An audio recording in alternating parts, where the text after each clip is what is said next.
think. So I made a little opening here with the Dremel, with this thing, just small, and then I just noticed, be careful not going too deep so that you don't damage. It's like a little rail guide, which I assume is where this one clips on the screen. So I think from now, it's very difficult to like make it unstick, but just little by little, and it eventually will pop up a little bit. And I think what I need to do now is just slide it, but it pops up. You will hear it when it, I guess, disconnects, because I think it's like it clips on. Okay, so I'm gonna continue and I'll let you guys know if it works. Okay, so now I have it partially open, but I'm having a little trouble with this. I don't want to pull it too hard.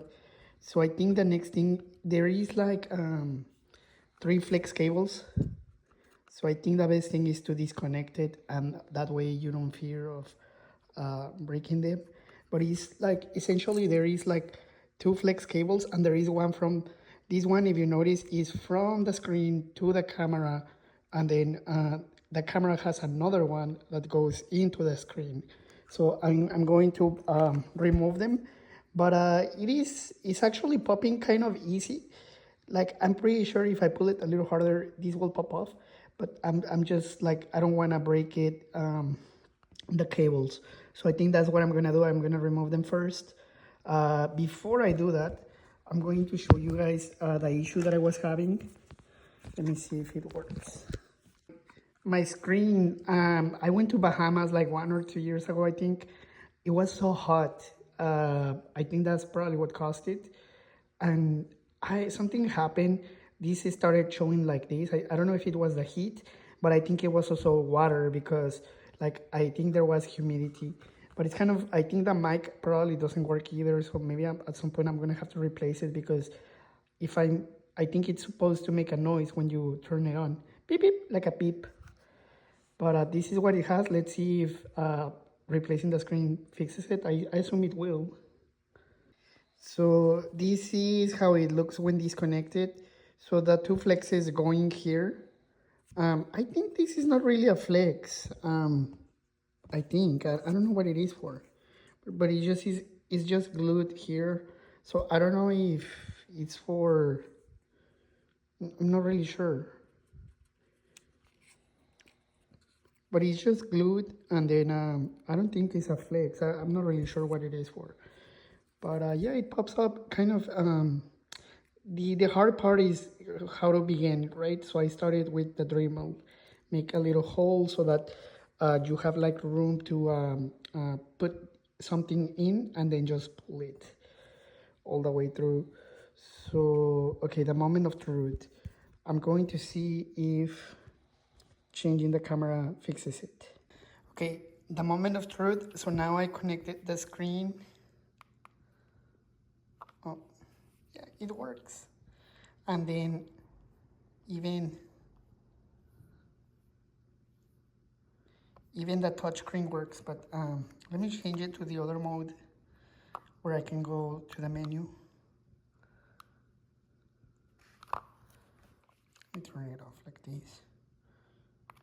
And then I haven't used it in a while, so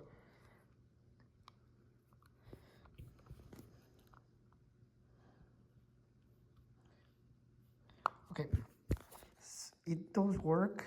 I was using it just a little bit ago. There it is. It's 'cause I'm looking through my screen, so it works.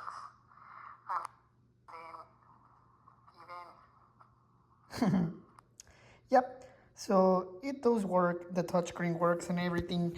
The only thing that I'm not hearing, so I think the microphone works, the speaker phones works. I apologize.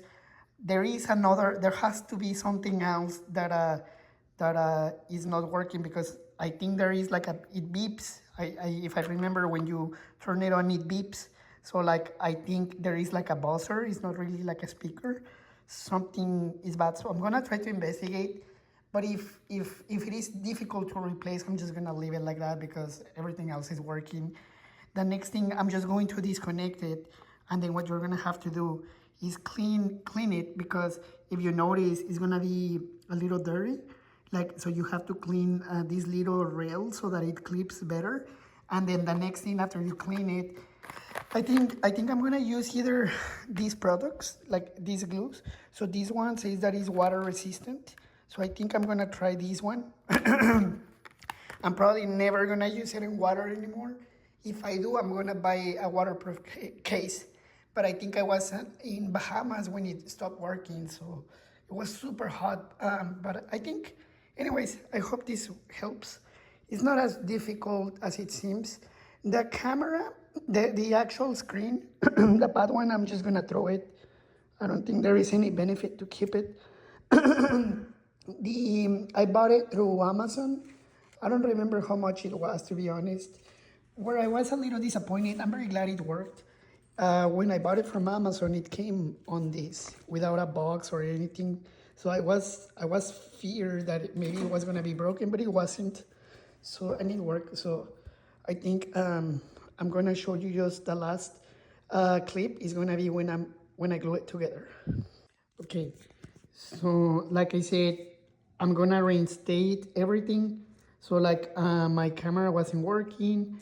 So in order to start removing it, you're gonna Dremel a corner, and then you're gonna use like these type of tools to get in there, and then you're gonna like try to, because there is like, if you see like this little rail is like a clip on it, so like the camera clips on it, and then there is glue on it. So in order to remove it from the clip, you have to make a hole, and then, but try to be careful that you don't damage the actual camera, just the screen, and then you're gonna go all the way through. It pops up, just don't pull it too hard because you don't wanna damage the flex cables. Actually, maybe it doesn't really matter, but just be careful. And then this, I don't know what this is for, but it's there, it's not connected, it's just glued to the camera. And then what else? Okay, there is one little piece, I don't know what this plastic is for, but the replacement camera doesn't have it, so I'm just gonna remove it. It pops up, so I'm just gonna put it in the other one. I assume it's something for it to hold itself, I don't know. But yeah, I think I already tried the new screen and it works. The only thing I need to check is the beep. That is not beeping, but I think you can either turn it off and on. But I think it worked. Now the last thing is I'm cleaning, because there is the glue from the other camera. So I'm just cleaning it, and then I'm gonna use Loctite. This is also waterproof, so I'm gonna use it when I put the other one. But okay. Okay, so the little rail guide is finally clean. It does have a lot of like a glue. So yeah. So now I'm going to just give it a final clean with rubbing alcohol just in the corners. I use this product to remove any dust, but also I use a vacuum cleaner. That's it. And then I think the final thing is going to be, I didn't investigate the beeper.